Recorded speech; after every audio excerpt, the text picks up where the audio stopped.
Cada vez, desde que conocí a Abril Peña, dije, por ahí va el asunto. Es valiente, es estudiosa. Valiente y atrevida son dos cosas. No la mire todavía porque es la presentación. Y me llama la atención, leyendo sus trabajos, escuchándola siempre. Tuve la oportunidad hace unos años en la Escuela de la Junta de verla, que no es fácil de narigonear. O sea, usted tiene sus ideas propias. Eso es muy peligroso en el mundo político. Muy peligroso cuando usted tiene sobre sus hombros una historia política demasiado importante, pero así se hace camino al andar. Lo primero que decíamos, Carolina Ramírez y yo, cuando la colocábamos como huésped distinguida de la agenda de Esperando el Gobierno, es ¿cuándo se va a atrever a optar por una posición? Y si el PRD valora lo que tiene en usted. Bienvenida. Muchas gracias, doña Carmen, Carolina, por la invitación a esta tribuna de la Z. De aquí, esta es la Escuela del Periodismo Radial en República Dominicana y es un honor ser entrevistada por ustedes. ¿Cuándo yo voy a aspirar? Bueno, en las elecciones del 2020 yo iba a aspirar. Digo iba porque yo primero estaba corriendo como diputada, me pasé casi 4 años aspirando en la circunscripción 2 del Distrito Nacional. Con el tema de las alianzas, entonces me bajaron a regidora, como una forma de que nuestro candidato, que era Hugo Veras, tiene un perfil de clase media alta y había que aplatanar esa boleta, entonces estuve como regidora, pero resulta que nuestro candidato renunció 10 días antes de las elecciones y no me pude presentar. Caso inédito y que está en los anales de los atrevimientos políticos en este país, electorales más bien. Sobre todo por lo bien que le fue después. Que hace un tiempo hubiese habido tal vez un castigo moral por el tema de la cantidad de regidores que nos quedamos, como se dice popularmente, enganchados. Y en cuanto al PRD, hay días que sí que valoran a uno, hay días que no. Y yo creo que eso se extiende a todos los partidos donde los Peñas, porque somos varios que estamos en política, hemos hecho vida política, valga la redundancia. Yo creo que a veces les gusta mucho tener un Peña para explotar el amor que mucha gente siente por mi padre, pero entonces cuando uno tiene ideas propias no se dejan de ringonear, no es como el ganado. Bueno, pero entonces reparte los afectos y la admiración a Peña Gómez, ustedes en distintas trincheras. ¿Les afecta la relación personal a ustedes, los hermanos, tener visiones políticas distintas? No, jamás. Mis hermanos siempre han respetado, por lo menos en mi caso, hacia dónde yo quiero ir en política. Además de los 8, solamente 4 hacemos política. Arlene, que hoy es cónsul en Milán, José Fran, que tiene el BIS, y Tony, que está junto con Arlene en el PRM, y yo, que estoy en el PRD. Bueno, ¿verdad? Uno cree que son solo esos los No, somos 8. 8, pero esos son los otros políticos. Hacen política, participan de la vida política en su partido, porque ellos están en el PRM, pero no con responsabilidades dentro de las organizaciones en las que están. No se exponen como se exponen ustedes. Yo diría que se exponen a nivel a veces de campaña, pero no tienen una vicepresidencia, no forman parte del organigrama y no tienen esa responsabilidad del día a día de cuando uno está en un partido haciendo activismo duro. ¿Es un escudo ser de la familia? No, jamás, al contrario, yo diría que es una diana. Te protege para algunas cosas, yo no lo voy a negar, pero para otras hay ciertos celos, hay ciertos miedos. Cualquier logro que tú tengas, no importa lo mucho que tú trabajaste por él, entonces eso es porque tú eres hija de, y como que todo lo demás que tú hiciste se desaparece, y todo es porque tú eres hija de fulano de tal. Bueno, mi relación con Abril es distinto, porque Abril ella fue quien me entrevistó a mí como especialista en los temas míos de seguridad. Entonces yo realmente la conocía como periodista, pero yo no había hecho conciencia de que era hija de José Francisco Peña Gómez. Él era una profesional que me entrevistaba y bueno, yo la veía ahí con sus temas, lo contestataria que es, pero no tenía conciencia de quién era realmente. Hasta que hace un tiempo, pues hemos empezado a interactuar y luego es que digo, pero es que esta es esta misma. Pues logró su cometido. Claro. Esa era la idea. Exacto. Esta es esta misma. Entonces ya luego empiezo a tratarla como persona y entonces empiezo a valorarla. Pero por lo menos conmigo pasó al revés. O sea, conmigo Abril logró lo que ella ha querido que pase con las... Separar mi marca del apellido. No porque a mí no me honre ser hija del doctor Peña Gómez, sino porque estoy cansada que digan que los hijos de Peña Gómez viven de su apellido cuando yo he tenido que guayar mucho la yuca y mi para familia. Hacer su propio casabe. Para hacer mi propio casabe. Entonces, y a propósito de eso, de guayar la yuca para hacer tu propio casabe, ¿qué se siente haber crecido siendo la hija de una figura así, pero la jovencita de crecer al lado de esa lumbrera? O sea, ¿cómo era participar de esos agridulce, foros? porque cuando tú eres niña y adolescente, yo tengo que admitir que es muy divertido. Ser la hija del líder, sobre todo si el líder está vivo, es muy divertido. Claro. Y para los que nos gusta la política, esos recorridos, esas marchas y esos mítines, que ya no se dan en esas condiciones, porque la gente lo hacía por amor, era muy divertido. Con los años entonces se volvió una responsabilidad y hasta cierto punto un sacrificio. ¿Por qué? Porque un padre o una madre política nunca está 24/7 con sus hijos. Van a haber actividades donde no van a poder participar, van a tener que sacrificar tiempo en familia. Bueno, ahora para el aniversario de papi me estaban pidiendo los editores fotos de papi que no estuviesen que estuviesen de buena calidad. Y le digo yo, bueno, eso es un problema, porque ninguno de nosotros tiene siquiera 10 fotos con papi. Eso le iba a plantear, que está el político y el padre se pierde un poco. No. O sea, ¿qué cosas, por ejemplo, tú debatías con tu papá? O sea, ¿y qué va a debatir un muchacho? No. Sí, o sea, pero... Yo creo que la única vez que papi y yo compartíamos el amor por los libros, pero yo estaba todavía en un nivel de lectura para adolescentes como tal, que no pude discutir ese tipo de temas. Pero en el 94, que yo era niña, yo sí recuerdo esa situación, porque como yo estaba en la casa ese día, él fue a decirme, gané. Y 2 o 3 horas después fue a decirme, hay algo, cámbiate que no vamos a dormir aquí. Y me dice, llama a tu mamá, llama a toda la gente que yo ya le había llamado para decirle que habíamos ganado. Mi papá ganó. Exactamente, y explícale que hubo una situación. Y entonces yo vi cómo la gente realmente estaba dispuesta a lo que fuese para que él llegara a la presidencia. Si él hubiese dicho como en el 65, vamos a la calle, la gente hubiese ido a la calle. Yo le pregunté que por qué no lo hizo. Y él me dijo, bueno, cuando uno es joven, uno se arriesga y no aquilata lo que significan esos riesgos. Yo no podía pasar por segunda vez a la historia como la persona responsable, aún con mi derecho, de todos los muertos, de toda la sangre, de todo el sufrimiento, de toda la crisis económica que viene tras un levantamiento de ese tipo. Porque no iban a decir que que era defendiendo un derecho, sino que el haitiano, por su soberbia, su ambición, tiró a la gente a la calle a morir. Y eso a mí nunca se me olvidaba, porque yo tenía ¿cuánto? 12 o 13 años. Y él me lo explicó así con todas sus letras. Calculando, eso es un dato histórico impresionante. Claro. Calculando el tiempo entonces, y antes de hablar de política actual, pero seduce demasiado hablar con la hija del líder. Claro. Y en el 25 aniversario de su partida Eso quiero física. decir. Sí. Aún usted era muy joven, en el 98. Yo no voté por papi. Yo nunca pude votar por papi porque él falleció antes de que tuviera derecho al voto. Increíble. No tuve la oportunidad. Y me imagino que para el 25 aniversario, las demandas de testimonios de ustedes, de esa búsqueda de fotos, de quién era, quién no era, son muchísimas. El tiempo limitado del padre, no del político que ustedes, los hijos, definitivamente tenían que admirar. ¿Cómo era? ¿Cómo era estar con ese padre? Papi era chulísimo. Papi era súper divertido, jocoso, apoyador. Papi definitivamente no sabía llamar la atención, pero para nada. A mí me encantaba que me llamara la atención porque él me llamaba la atención y después me daba un regalo. Y 100 pesos en aquella época era mucho dinero, pero mucho dinero. Entonces mami lo que hacía que se molestaba porque ella lo que le decía era llámale la atención y él básicamente me estaba premiando. Era bastante celoso. Una vez me dice, nunca se me va a olvidar, ahora está de moda ponerse vestido con tenis, pero en aquella época no. Y yo iba en un evento súper de gala de recaudación de fondos en Boston, en mi primer viaje con papi, y yo me compré unos tacos. Con 12 años, pues yo me compré mi taco, pero porque él mismo me había regalado tacos antes.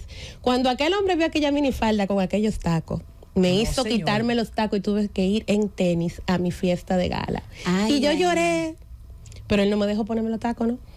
¿Le explicaba los problemas sociales en este país, la historia personal de él a ustedes como hijos? La historia personal, sí. Los problemas sociales, yo no diría que... O sea, yo estaba presente cuando él hablaba con otros, porque a los niños a veces somos, vamos a decir, que un poco como transparentes, como que no estamos ahí sentados, pero nadie nos está viendo. Y oímos bastante, pero sí él hablaba algo de su historia. Cuando yo le pregunté, por ejemplo... Cuando empezó la campaña de si era haitiano, si no era haitiano y todo eso, yo Pero entonces usted era precoz, porque esa fue la campaña más terrible. Horrible, pero que en el colegio estaba el bullying. Y aunque yo nunca he sido mucho de aguantar bullying, créeme que el que lo hizo no quedó con gusto. yo hacía preguntas y entonces él me explicaba el tema de sus orígenes y la documentación que había. Cuando Vincho lo demandó por el tema de la nacionalidad, él me llevó muy orgulloso la sentencia donde se afirmaba que era dominicano, pero de los temas sociales no hablamos tanto, porque también la edad no permitía como que uno hablara tanto sobre ese tema. Ahora que un desprendimiento del PRD está en el poder, aunque yo digo que ese es el partido del presidente Abinader, no creo que es el PRD. No es el PRD. No, eso es una discusión que tengo con muchos amigos de mi generación. ¿No lamentan ustedes que el PRD se separara?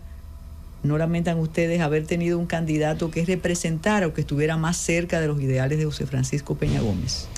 La división del PRD es algo que cualquier PRDista que de verdad sea PRDista va a lamentar, porque estamos hablando de un instrumento político histórico en República Dominicana, el partido más antiguo, y siempre es doloroso, después que eso ha sido casilla 1 durante toda tu vida, estar en la casilla 3 o 4, como es el caso que tenemos ahora. Es doloroso, sobre todo cuando uno ve esas imágenes del puente de la 17. Yo estuve allí, yo lo recuerdo.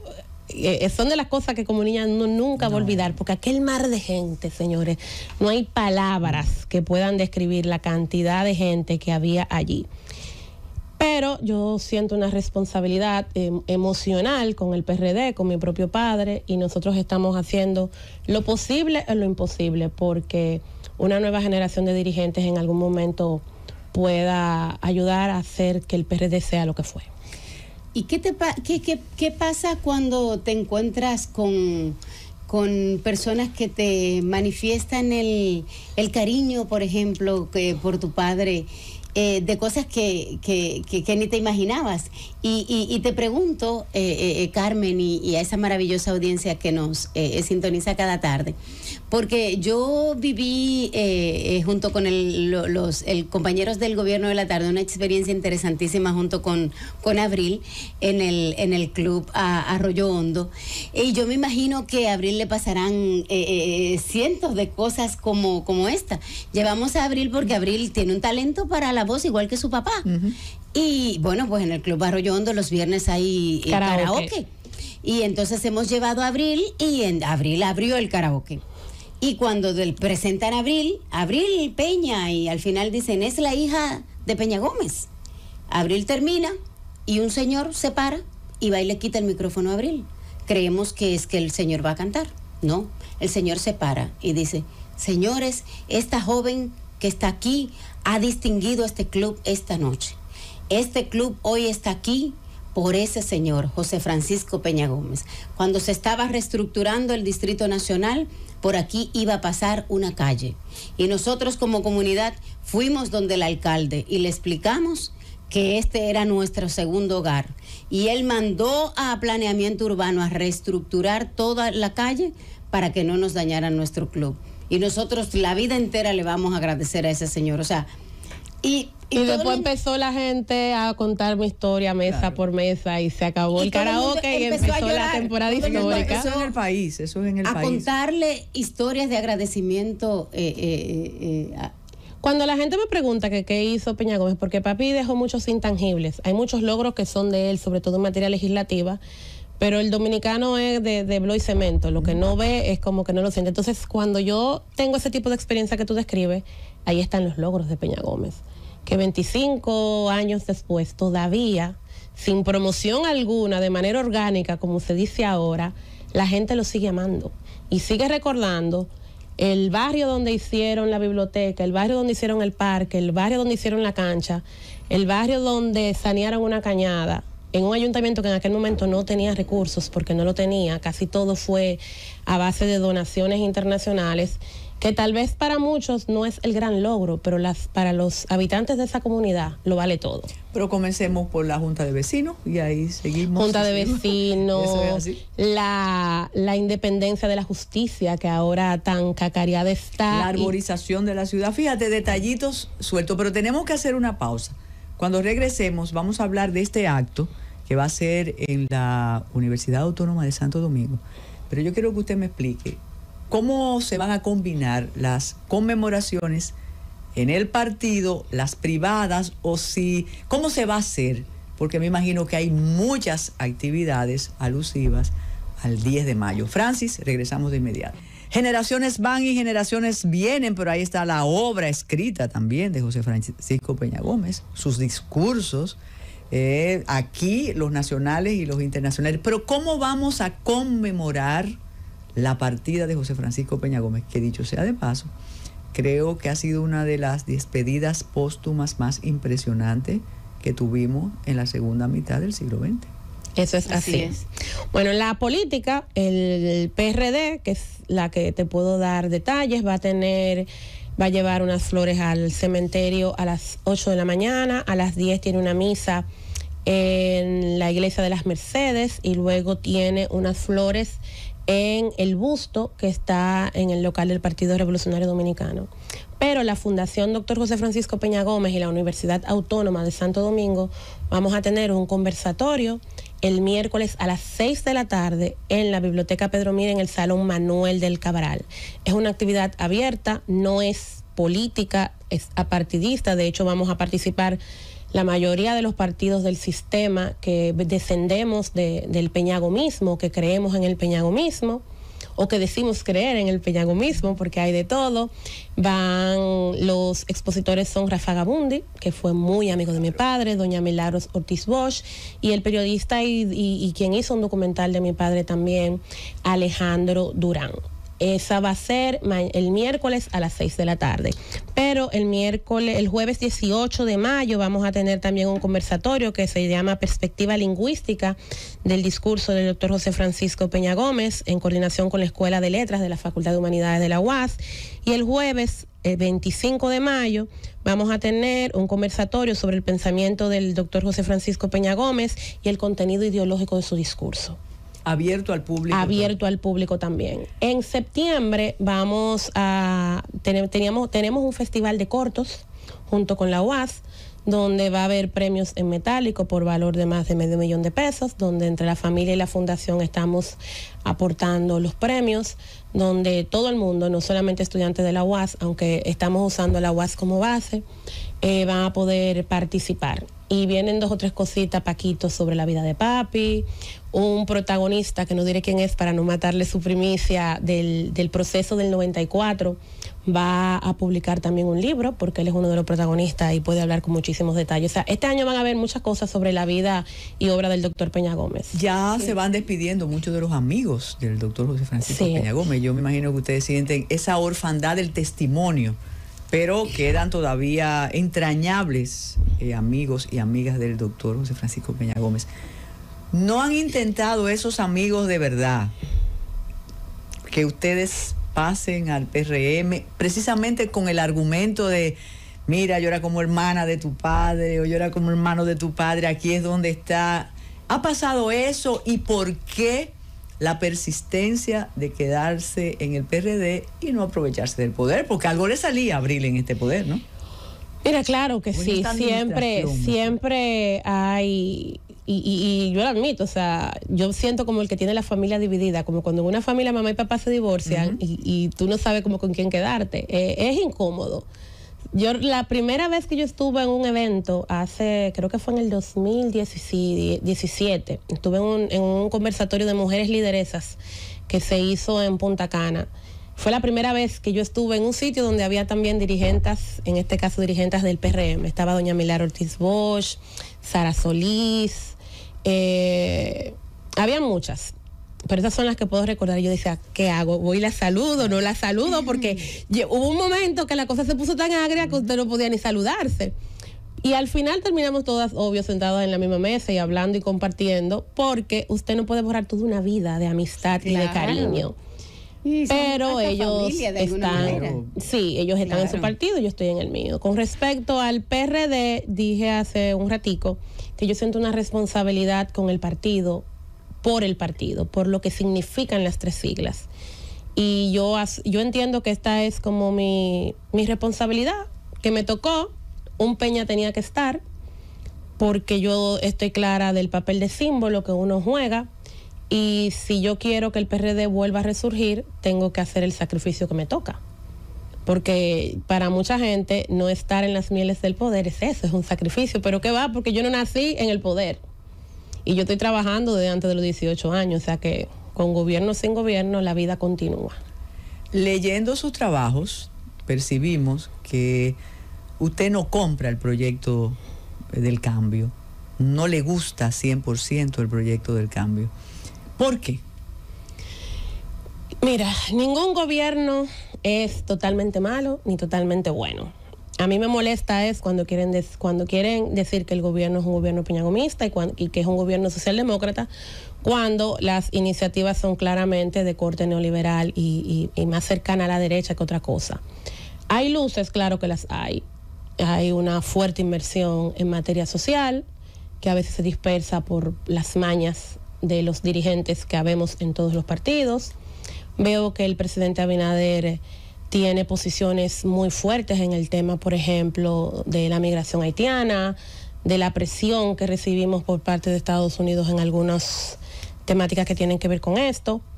Pero lo que está mal, así lo haga mi papá que renazca, está mal y yo lo voy a criticar, porque si cuando yo estaba en el gobierno se lo critiqué al gobierno donde yo estaba, si yo se lo critico al PRD cuando lo hace y lo critico de manera pública, porque usted que me le sabe que cuando yo he tenido que criticar al PRD, lo he hecho, entonces, porque sean amigos míos, yo no se lo voy a dejar de criticar, porque mi carrera como periodista está totalmente separada de lo que es mi carrera como política. ¿Qué pasa con las relaciones internacionales que mantuvo durante tantos años José Francisco Peña Gómez? Ya usted como periodista, como política, ¿usted las conserva esas relaciones o se han perdido? No, la Internacional Socialista, que mi padre era vicepresidente mundial y presidente para América Latina, ahora quien es el presidente para América Latina, de hecho se acaba de ratificar hace como un mes que se realizó la actividad aquí, es el ingeniero Miguel Vargas Maldonado. La Secretaría de Relaciones Internacionales del PRD continúa siendo miembro del Internacional Socialista. Somos el único partido que forma parte de este organismo, que es el segundo organismo después de las Naciones Unidas más importante y se puede decir que está en los 5 continentes. Eso se sigue manteniendo. Y cuando piensan en Abril, ¿tú cómo quieres que piensen en ti? Bueno, aparte de ser la hija de este líder dominicano, latinoamericano. La periodista, la conductora, la articulista. Yo he hecho grandes e ingentes esfuerzos por ser Abril Peña y no la hija de Peña Gómez o la hermana de Tony o la hermana de José Fran. No porque me moleste, porque eso es algo que yo nunca voy a eliminar, sino porque quiero que reconozcan mi opinión, lo que yo pienso, lo que yo creo sobre muchísimas cosas, que no necesariamente tienen que ser exactamente calcadas a la que creía papi o a la que creen mis hermanos. Claro. Hay un punto importante que quisiera preguntarte con relación a lo que nos decías de lo que están haciendo con la imagen de Peña Gómez con los cortos y eso. ¿cómo están intentando acercar a Peña Gómez a esta generación que está creciendo, que no vio a Peña Gómez? Bueno, los jóvenes. Como parte de la generación más joven de la familia Peña, nosotros, yo le decía a mis dos hermanos mayores, tengo años diciéndole, señores, la población dominicana todos los días más joven. Papi falleció hace 20, 21, ahora 25 años. Y en un país donde más de la mitad de la población tiene menos de 50 años, o no habían nacido, o eran muy jóvenes cuando nació. Y con la memoria corta que aquí existe, yo estoy segura de que hay deben de haber cientos de miles de dominicanos que nunca han oído ni siquiera el nombre del doctor José Francisco Peña Gómez. Y yo le decía que si queríamos que lo que él creía siga viviendo, más allá de lo que tiene que ver con los partidos políticos, teníamos que hacer actividades, no la típica misa que se hacen todos los años, que uno la hace para los temas internos de los partidos y para sentirse bien con uno mismo, sino cosas que comunicaran su pensamiento de una manera que pudiese conectar con esa población joven. Hace 4 años empezamos, y eso fue una iniciativa del PRD junto con Yulis Hernández, que hoy está en el PRM, se escribió un cuento para niños, que leímos ambas en la Feria del Libro y se llevaron a escuelas y a colegios privados, a clubes deportivos. Una historia porque es un buen ejemplo de cómo tú decirle a los niños y jóvenes que usted puede alcanzar el éxito con el trabajo tesonero. Ese fue, yo diría que como el primer intento. Ahora entonces estamos con el Festival de Cortos, que fue una iniciativa del cineasta Axel Báez, del Festival de Minutos, se está haciendo junto con la UAS, el que usted puede entrar a la página de la UAS y va a encontrar los requisitos y cómo usted puede participar. Y va a haber 5 premios por un valor total de $500,000, si mal no recuerdo. En una ocasión se habló de convertir la Casa de San Cristóbal en una especie de museo en honor a José Francisco Peña Gómez. ¿Eso fue una idea peregrina o persiste? Persiste la idea. El tema es lograr juntar todas las cosas de papi. Y créame que estamos haciendo el intento porque yo tenía el sueño este año de aprovechar la reinauguración del Museo del Hombre Dominicano para poner una sala, aunque sea itinerante por un mes, sobre cosas de papi, porque la gente siente interés y yo me doy cuenta cuando bajo a los barrios o voy a los campos. Pero lograr juntar todo el que tiene algo de papi, nadie lo quiere soltar, nadie lo quiere prestar. Y yo lo entiendo porque todo lo que yo he prestado de papi me lo cogen. Bueno, pero ahora con el metaverso se pudiera hacer un museo virtual. Eso pudiese ser. Pero hay que ir, hay que ver y ver. Pero tenemos que hacer otra pausa y regresamos con Abril Peña.